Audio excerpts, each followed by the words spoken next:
Titan class में आप सबका अभिनंदन है। आज का टॉपिक है सिंधु सभ्यता का धार्मिक जीवन। अब इसमें हम देख लेते हैं कि एक मोटिवेशन स्टेटस है जो स्टूडेंट्स के लिए है। ईश्वर का दिया कभी अल्प नहीं होता, जो टूट जाए वो दृढ़ संकल्प नहीं होता। हार को जीत से दूर ही रखना, हार को जीत से दूर ही रखना, क्योंकि जीत का कोई विकल्प नहीं होता। इसके साथ ही हम देखते हैं इसमें सिंधु सभ्यता के धार्मिक जीवन का एक परिचय। इसमें धर्म यानी धार्मिक, जब धर्म की बातें आती है तो तरह तरह के सवाल दिमाग में आने लगते हैं कि किसका धर्म कौन है, कौन किस धर्म को मानता है। इसी पर यहाँ पर एक हमको शायरी याद आ गया रे। तो इसमें देखते हैं, खूब बहती है अमन की गंगा बहने दो, खूब बहती है अमन की गंगा बहने दो, मत फैलाओ देश में अब दंगा रहने दो, मत फैलाओ देश में अब दंगा रहने दो। लाल हरे रंग में मत बांटो हमको, लाल हरे रंग में मत बांटो हमको, मेरे छत पर एक तिरंगा रहने दो, मेरे छत पर एक तिरंगा रहने दो। तो इसमें हम देखेंगे कि सिंधु सभ्यता की धर्म पथ है। धर्म पर एक मैंने ये कर दिया ये सब लाल ये है इस जाति का, उधर का, इसे क्या मतलब हमको सुनाए? हम की हमारी एक ही जाति है सिर्फ हम क्या है, हिंदुस्तानी है। सिर्फ हमारा क्या है, धर्म हिंदुस्तानी। वो नहीं कहा जाता है, कहते ना हिंदू खतरे में है ना मुसलमान खतरे में है। अरे देश के गद्दारों, धर्म का चश्मा हटा कर देखो, हमारा हिंदुस्तान खतरे में है, हमारा हिंदुस्तान खतरे में है। तो इसमें यह है सिंधु सभ्यता का धार्मिक जीवन में मातृ देवी की उपासना। ठीक, सिंधु सभ्यता के निवासी मातृ देवी की सबसे ज्यादा उपासना करते थे, बहुत ज्यादा पूजा करते थे। मातृ देवी के बहुत साक्ष्य मिला है यहाँ पर। देखिए ये जो ये कहाँ गए, ये है आपको एसपीपीडी में, यहाँ पर देखिए ये मातृ देवी की यहाँ पर तस्वीर दिखाई दे रहा है। तो छोटा है, नदी से दिखाना होगा, दिख रहा है जी, और बड़का दिख रहा होगा, बड़का बड़का बकरा की तरह। अब देखिए इसमें लो, ये आलोक वाला में नहीं है, एक मिनट के लिए। अब इसमें ये देखिए, इसमें फिगर कुछ अच्छा बनाया है। ये भारतीय भवन, ये बड़ा फिगर है। ये क्या है, मातृ देवी की मेन मूर्ति, मातृ देवी की मूर्ति है। ठीक, देखिए जो मैं पढ़ा रहा हूँ माता देवी की मूर्ति। अब इसमें देख लीजिए, माता देवी की उपासना की जाती थी। उपासना मतलब क्या, उनके लिए व्रत रखा जाता था, भूखा जाता था। भूखना नॉर्मली समझिए ना, कोई किसी के लिए भूखता है। ठीक, तो इसमें माता देवी की उपासना की जाती थी। और ये देखिए उस समय हड़प्पा सभ्यता में माता देवी की उपासना की जाती थी। आज भी क्या किया जाता है, आज भी उपासना किया जाता है, लेकिन ये अलग है। उसे मातृ देवी की उपासना करते थे। आज हमारी माताएं किसकी, देखो बिहार में सबसे प्रचलित कौन सा ये है पर्व, छठ पूजा। बिहार में, ये संपूर्ण बिहार में ये छठ पूजा मनाया जाता है, और कुछ यूपी में मनाया जाता है। अब इसमें उपासना, जिसमें छठ घाट पर माता जाती है, सूर्य को साक्षी मानकर अर्घ देती है, शाम को भी जाती है, सुबह भी जाती है। बेचारी एक दो नहीं, चार दिन भूखी रहती है। फिर 2 दिन में एक बार वो मिलता है खाना खाने को। आप क्या समझते हैं, 2 दिन में एक बार खाना मिलता है तो क्या पूरा भर पेट लाद कर खाती है? नहीं, ऐसी कोई बात नहीं है। ऐसी मिलता कैसे है? ठीक, रसिया बिना सब्जी का खाना, रसिया कुछ फल मूल थोड़ा मोड़ा खा लिए, वो कोई भर पेट ना। अब आप बताइए 4 दिन एक टाइम दूसरा टाइम जगता है, पूरा शरीर से पसीना छूट रहा है, भूखे व्यक्ति एकदम छटपटा जाता है। 1 से 2 बार नहीं मिले। बेचारी माँ अपने पुत्र के लिए, छठ पूजा का व्रत किस लिए रखा जाता है? माताएं अपने पुत्र के लंबी आयु के लिए रखती है, या फिर देख माता, छठ माता सुरक्षित रखेगी, या फिर पुत्र प्राप्ति के लिए भी छठ पूजा किया जाता है, छठी मैया की आराधना की जाती है। इस तरह से हम यहाँ पर देखेंगे 4 दिन।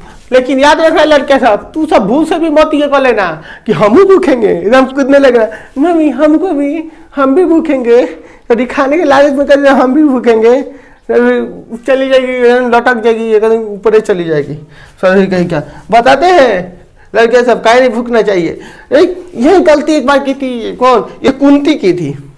एक बार दुर्वासा ऋषि से कुंती को वरदान प्राप्त हुआ कि वो जिस देवता का नाम लेकर मंत्र का उच्चारण करेगी देख उसे पुत्र की प्राप्ति होगी। ये बकलोलिया कुंती को विश्वास ही नहीं हुआ, ये जानती थी फेक है, इनके कहने से होगा थोड़े। ए दुर्वासा ऋषि पता नहीं सही बोल रही हूँ। और क्या कि चलिए आजमाने देखते हैं कि होता है कि नहीं पुत्र। क्या कि मंत्र का उच्चारण कर दी सूर्यदेव का, सूर्यदेव प्रकट हो गए और कहे ले देख बुलाइए ना, ले पुत्र देख हमारे नाम से पुत्र की प्राप्ति कर। ना ना ना ना नहीं चाहिए हमको, अरे कुंवारी है रे, हमको सौदिया नहीं होगा। तो तू काहे को हमको बुलाई रे, कुंवारी है तो कुछ विकल्प नहीं। अगर वापस जाते हैं तो हमारी रोशनी छीर हो जाएगी, पूरा देश अंधकार में डूब जाएगा। तुझे ये वरदान झूठा नहीं करना है। अब बेचारी कुंती मलच कर रह गई। अब कहेगी दे दीजिए झुनझुना। ले ली उनके नाम का बेटा, जिसका नाम क्या था आगे चलकर उसका नाम कर्ण। कर्ण यानी जो महाभारत का महायोद्धा साबित हुआ, ठीक कर्ण था। अभी क्या कि अब तो शादी हुआ नहीं था और वो डरे क्या कि उसको ले जाकर बाक्सा में करके दहवा दी नदी में। तो देखिए एक माँ ऐसा कर सकती, विश्वास नहीं होता है रिश्वा, ठीक है।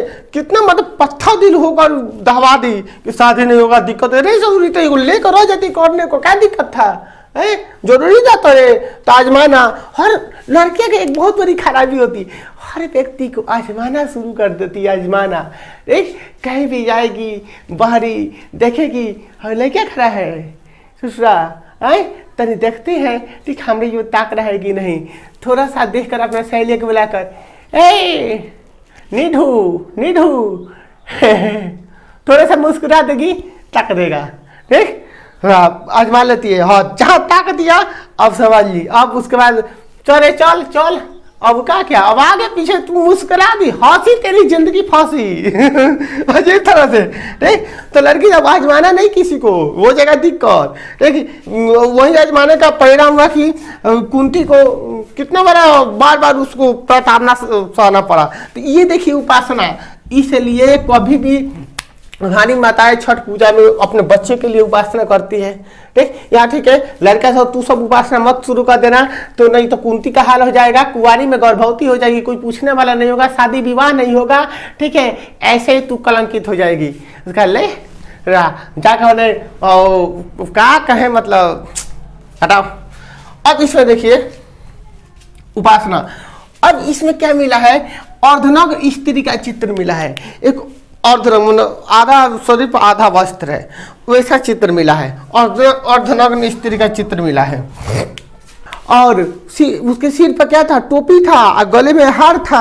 अब मत मांग लेना कि अपने गार्जियन से कार, अब मत उजा देना किसी का बसा बसाया संसार। अजीब लड़कियां होती है, आराम से अब देखो संभालते को साइकिल आता ही नहीं है, ले लेगी स्कूटी, ले जाएगी, अब खटा मार ले जाएगा स्कूटी काली सवाल छितरा जाएगी। इसके बाद लोग उठाई ना उठाई उठाई उठाई, लोग उसके चक्कर में स्कूटी छिटा गया, उठा चोट नहीं लगा, अरे बाप रे झूठा बहाना बंदी, अरे बाप रे यहाँ दर्द है वहाँ दर्द है, अजीब तरह से नाटक करने लगती है। इस नाटक लड़के नौटंकी इसीलिए करते हैं, लड़के बहुत ज्यादा नाटक करती है। वो कहेगा हॉस्पिटल ले चलो, एम्बुलेंस मंगाओ एम्बुलेंस, अरे हवाई जहाज, अरे नहीं रहने दीजिए ना रहने दीजिए, ये सब नहीं नहीं नहीं अब भी एम्बुलेंस आई। अरे लड़के सबके लिए शौक मापने लगता है और लड़का को सिर्फ ब्लड निकलता रहेगा। कोई बात नहीं, चिंता करने की जरूरत नहीं है, तू एकदम ठीक हो जाएगा। अभी अभी उनको साइकिल का इंतजाम करता है, बैठा कर अभी लेकर चलेंगे। तो इस तरह से देखिए क्या कहे, नव स्त्री का चित्र मिला है। पेट से निकला पौधा, तो सर्दी जुकाम हो गया, अब थोड़ा भारीपन आ रहा है। तो इसमें हुआ क्या है, सिंधु सभ्यता में एक जगह पेट से निकला यानी एक माता के पेट से निकला पौधा दिखाई देता है। तो इसका मतलब क्या है, यानी प्रकृति, पौधा का मतलब पौधा प्रकृति का अंश है। लेकिन मैं यहाँ पर क्लियर बता दूं कि हमारी माँ के गर्भ में सुभाष चंद्र बोस, भगत सिंह, चंद्रशेखर आजाद, खुदीराम बोस जैसे महान हस्ती पैदा हुए थे। तो कहीं ना कहीं मैं उन कोखों के लिए एक लाइन कहना चाहता हूं, जो अब तक नहीं खौला वो खून नहीं पानी है, जो देश के काम ना आए वो बेकार जवानी है। तो ऐसे ही मेरा एक निवेदन है, हे माताओं, ऐसे ही लाल को जन्म दो जो देश के लिए कुछ करे, देश के लिए मन मिट जाए। ठीक, इन्हें की उस सब कहा भी जाता है बस के आगे और लड़की के पीछे नहीं, कभी नहीं भागना चाहिए, सबसे जिंदगी बर्बाद कर देती है। लड़के सब क्या करता है, एकदम जैसे कोचिंग से लड़की निकलती है ना, लग जाता है पीछे पीछे, समझ नहीं आता कि वही होने तोरे पीछे में तोरे ले जाकर गड्ढा में गिरा देगी रे। समझता तो क्यों नहीं है? कौन समझेगा? जब लात खाएगा तो इसलिए कहा जाता है 100 समय पर लात भी खा लेना चाहिए। सारा देख कल्पनीय दृश्य, सारा दृश्य देख, सारा जो आंखों पर जो पट्टी बांधा है खुल जाएगा खूब अच्छी तरह से। पेड़ से निकला पौधा ये हो गया। अब इसमें देखेंगे कि मातृ देवी की उपासना, मातृ देवी को माता कहा जाता था। आज में हमारी धरती माता को धरती माता कहा जाता है, आज में धरती को माता के नाम से जाना जाता है, भारत माता। ठीक, इस तरह से हम देखेंगे कि माता कहा गया, माता देवी को अम्बा कहा गया, काली कहा गया। काली समझते हैं, काली जो जिससे काल भी भय खाए वो क्या है? काली है। काल भी क्या करेगा? भय खा जाएगा, वही काली है। कराली एक भयानक स्त्री रूप, एक स्त्री जो भयानक रूप धारण किए है। काली के बारे में जानते हैं जी? एक रक्त बीज था, रक्त बीज इतना था कि कौन देवता को क्या किया? मार वो दिया, मारता था, जो भी देवता मारेगा ना उसके ब्लड गिरेगा धरती पर, उससे लाखों राक्षस हो जाएंगे। फिर देवता मारेगा, फिर रक्त गिरा, फिर पूरा राक्षस। क्या उपाय है इसका? भाई अजीब राक्षस है इसका, कौन सा? तो आई काली प्रचंड रूप धारण करके क्या कि देखे होगे काली जी एक कटोरा ली हुई है, फांसा ली हुई है, तो एकदम छपाक में मारती है। उसके बाद क्या करती है? जब खूनवा उसका टांग लेती है मुड़िया से, बोले कटोरे में पूरा ये कर लेती है, गिराती जाती है, पीती जाती है, पीती जाती है। क्यों? रक्त ही बीज बन गया। बीज हम बोते हैं तो पौधा होता है, आई रक्ते नीचे गिरा तो बीज बनकर ये क्या रक्त बीज यानी राक्षस पैदा करने लगता था। समाप्त कर दी कौन? काली। इसलिए स्त्री कमजोर कहाँ होती है जी? कौन कहते हैं कि स्त्री अबला होती है? तो स्त्री में इतनी भयंकर ताकत है कि जो उनको कहीं खोजने से नहीं मिलेगा। अब इसमें देखते हैं पेट से निकला पौधा। ठीक, इसमें कोई दिक्कत नहीं। मातृ देवी की उपासना, अर्धरंग स्त्री का चित्त, पेट से निकला हुआ पौधा। इसको अनेक नाम से जाना गया, माता, अम्बा, काली और कराली। देखिए याद रखिए, फिर भी आज समाज में अब ये हड़प्पा सभ्यता में कहीं ना कहीं ये भी दे सकता है। हड़प्पा सभ्यता थी मातृ शतात्मक, मैं यहाँ पर लिख देता हूँ, हड़प्पा सभ्यता थी मातृ शतात्मक। हड़प्पा सभ्यता कैसी थी? मातृ शतात्मक, यानी माता के नाम पर ये वंश चलता था, माता के नाम पर। अब देखिए ना आज का समाज कैसा है? पितृ शतात्मक, पिता के नाम पर वंश चलता है। आज बाहर जाएंगे तो क्या करेंगे? कोई पूछेगा किसके घर के हो? तो फलाना के घर के, यानी बाबूजी का नाम बताएंगे ना। ठीक है, मोहन, सोहन, चंदेश्वर, जौन भी नाम बताएंगे। ठीक, लेकिन याद रखिए कि आप हड़प्पा सभ्यता में बहरी जाने पर ये नहीं कहेंगे कि हम फलानवा पिताजी के ये के हैं, पिताजी का ये नाम है। वहाँ आपको माता का नाम ये करना पड़ेगा, बताना। माता का नाम बताओगे जरूर। अच्छा, एक ऐश्वर्या राय के घर के, कैटरीना कैफ के घर के। ओ माय गॉड, हम क्या समझे? घर के बगल में पुरुष का नाम नहीं जानता था, स्त्री का नाम जानता था। इसका मतलब ये है, थोड़ा लगता है मतलब ये है कि नहीं, पुरुष घर में चूड़ी वूड़ी पहन कर बैठता था, ठीक, मांग में सिंदूर लगाकर पूरा, ठीक, घर में खाना वाना बनाता होगा, अचार का लड़का दोनों ही झूलाता होगा लेकर पूरा, ठीक। और औरतें बाहर जाकर काम करती होगी तभी ना उस सबका नाम था, ठीक। औरत घूमती होगी तभी ना सब कोई जानता था औरत को। अजीब ससुरा ये था। एक और था, सातवाहन वंश में भी सातवाहन वंश में मातृ शतात्मक था। ये ध्यान रखिएगा, ये क्वेश्चन अक्सर एग्जाम में आता है। अब इसमें किधर गया माता, तो मातृ शतात्मक था। याद रखिए, कभी भी एक स्त्री को जब हम इज्जत नहीं देंगे ना तो कहीं ना कहीं इसे ये तो सिद्ध जरूर हो जाता है कि सिंधु सभ्यता में स्त्री को बहुत इज्जत दिया जाता है। नहीं तो मातृ शताब्दी में क्या होता है, पितृ शताब्दी में हो जाता है, कोई मुश्किल नहीं होता है। तो जब जब एक माता जब जब स्त्री के मान सम्मान को नुकसान पहुंचेगा तब तब एक महाभारत होगा। ठीक, तो इसलिए ध्यान रखिए, स्त्री नारी नहीं नारायणी है। जो स्त्री की ओर जो आंखें उसकी इज्जत उतारने के लिए उठेगी वो आंखों को निकाल लिया जाएगा। जो हाथ स्त्री की इज्जत उतारने के लिए बढ़ेंगे उन हाथों को कटना होगा। तो यहां पर हम देखा जाए कि नियति, धरती और प्रकृति तीनों क्या है, स्त्री है। नियति पुरुष के विपरीत होगी तो धरती उसका भार नहीं सहन कर पाएगी, और जब धरती उसका भार सहन नहीं कर पाएगी तो प्रकृति उसे नष्ट कर देगी। तो सावधान पुरुषों, स्त्री का इज्जत करना है, सम्मान देना है। ठीक, जहां सम्मान नहीं वहां नारी का स्थान नहीं। ये बात को भली भांति ध्यान पर रखना है। तो हाँ, तो और देखिए इसमें कि उपासना में, ये तो हो गया मैं बताया उपासना। उस समय भी सिंधु सभ्यता के स्त्रियां भी उपासना करती है, आज भी स्त्रियां उपासना करती है, कर्मा धर्मा भुगती है। छठ पूजा का जो मैंने एग्जाम्पल दिया, ठीक, लड़कियों को छठ पूजा न करने का मैंने क्या किया, डायरेक्शन दिया, तो ये मत करना, सब कुंती वाला हाल हो जाएगा तोहरे। ठीक, तो इसमें लेकिन एक व्रत तो करती है जिसका नाम है, प्रचलित है, ये वो करती है पीड़िया करती है सरस्वती, और पीड़िया करती है। अब ये एकदम चुनी है कि बस जिसमें भूखल कम रहना पड़े।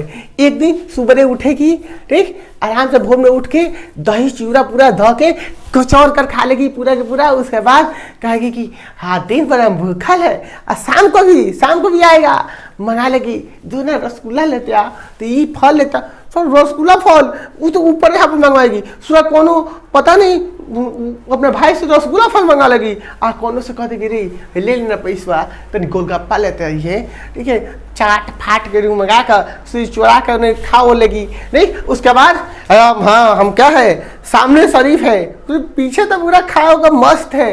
लड़की को जब तक चटक मटक न मिले ना तब तक उसका पेट ही नहीं भरता है। एक पता नहीं कौन किस मेटल की बनी होती है, समझ ही नहीं आता है। तो इसमें दिन भर पूरा के पूरा भूखला के नाम पर गोलगप्पा सोलगप्पा खाती रहेगी, चुरा चुरा कर, कोई देख न ले। अब यहाँ देखिए इसके कहाँ जाए पीड़िया रे, इसके तत्पश्चात क्या करेगी, वहां जाएगी, कहाँ जाएगी, ठीक, ढोल तमगा के साथ, बैंड बाजा के साथ उसके पीछे हिलाते हिलाते, ठीक। अब कौन सा है, हाई स्कूल नहीं पहनती है, 2-4 का कपड़ा से काम नहीं चलता है। एक के लिए 2-4 हजार का नहीं खरीदेगी, क्या कर 5,000 का, और 5,000 का लहंगा खरीदती है। लहंगा पूरा सोहरा लेगी नीचे, और पूरा ऐसे उठा कर चलेगी, पूरा अगर ना एकदम अजीब है, उठा के चलते कि देख हंसते पहने तक इसलिए रे, लसराने की इतना डर है तो नहीं, तो सोहराते ही चलेगी। तो हमें लगता है कि पूरे रोड में पूरा बहराते चलेगा, ठीक है, अजीब तरह से हो जाता है इसमें। तो उसके पीछे डांस वाला तो है ये है, और उसे डांस करती, जान मारेला ई लहंगा लखनऊआ रे ससुरी, जब जाने मारेला लहंगा लखनऊआ तो काहे के पहन कर सोहरा कर ससुरी पूरा चल रही है रोड बहारते हैं। इतना ही शौक है रोड बहारने का, तो सुबह उठ जो, ठीक है, ले झाड़ू, ठीक है, बाहर। अभी मत कहना कि झाड़ू क्या होता है, अरे ढालू क्या होता है, ढालू दांत खोटा रहता है, और क्या ढालू होता है। अजीब लड़कियां सब देखे, अजीब सब नौटंकी कभी कभी करने लगती है, अरे वो सब देख, तो ये सब पीड़िया सीरिया मनाती है। अरे कहेंगे एक दिन की सब हमने व्यक्ति सुबह को काम करने जाता है तो दिन में ऐसे भूखे रह जाता है, कहीं शाम को 10 बजे रात में आकर खाता है, अरे भूखल है, अरे भूखल है। चलिए, इसमें कोई दिक्कत नहीं सिंधु सभ्यता का धार्मिक जीवन में। अब हम लोग क्या देखेंगे, शिव पूजा, ठीक। दूसरा यहाँ पॉइंट ये कौन था, धार्मिक जीवन है, ये मातृ देवी की उपासना, ये मातृ देवी की उपासना है। और महादेव का था, और अर्धनग्न स्त्री का चित्र, पेट से निकला पौधा, ठीक, ये सब धार्मिक जीवन था। अब एक इसमें आएगा, अब इसमें आगे है ठीक शिव पूजा। शिव पूजा इसमें क्या है आगे, शिव पूजा। अब देखिए कहीं ना कहीं देख हड़प्पा सभ्यता में शिव पूजा के भी साक्ष्य मिला है, क्योंकि एक व्यक्ति योग स्थिति में पूरा बैठा हुआ है, एकदम आंख बंद करके पूरा योग मुद्रा में बैठा हुआ है। उसके अगल बगल ठीक गैंडा, बैल, ठीक हिरण, बाघ जैसा सब पशु वशु बैठा है और हाथ में त्रिशूल है। तो इससे क्या विदित होता है, कहीं ना कहीं ओ शिवशंकर भोलेनाथ, वही शिवशंकर भोलेनाथ की पूजा जो आज की जाती है थी, सिंधु सभ्यता के लोग भी करते थे। ठीक, इससे यह अंदाजा लगाया जा सकता है कि योग मुद्रा में बैठे हुए व्यक्ति कौन थे, वो भोलेनाथ थे, वो महाकाल थे, ठीक शंकर भगवान थे। तो अब इसमें हम देखेंगे महादेव के विषय में कहा गया है, बादशाह हो या मालिक गुलामी हम नहीं करते, हम महादेव भक्त हैं, हम महादेव भक्त हैं। हसीना हो या पैसा गुलामी हम नहीं करते, गुलामी हम नहीं करते। जय जय भोलेनाथ, जय महाकाल। पत्थर पीसकर कभी मैदा नहीं होता, और जो महाकाल भक्त को हरा दे ऐसा कोई माई का लाल पैदा नहीं होता। हर हर महादेव के नारे से पूरा गूंज उठता है। ये इसमें कौन सा गूंज उठता है, देख आज हड़प्पा सभ्यता पूरा गूंज उठता है। शिव पूजा अगर करेगा तो गूंजेगा क्यों नहीं, महाकाल का नाम है। कालों का जो काल हो वो क्या है, महाकाल है। जो कालों का काल है महाकाल है, भयंकर एकदम। तो ये था शिव पूजा का, शिव पूजा का साक्ष्य मिला है। अब इसमें हम देखेंगे ये और भी मिला है इसमें, ये कितना हुआ, शिव पूजा मिला है। एक मिला है इसमें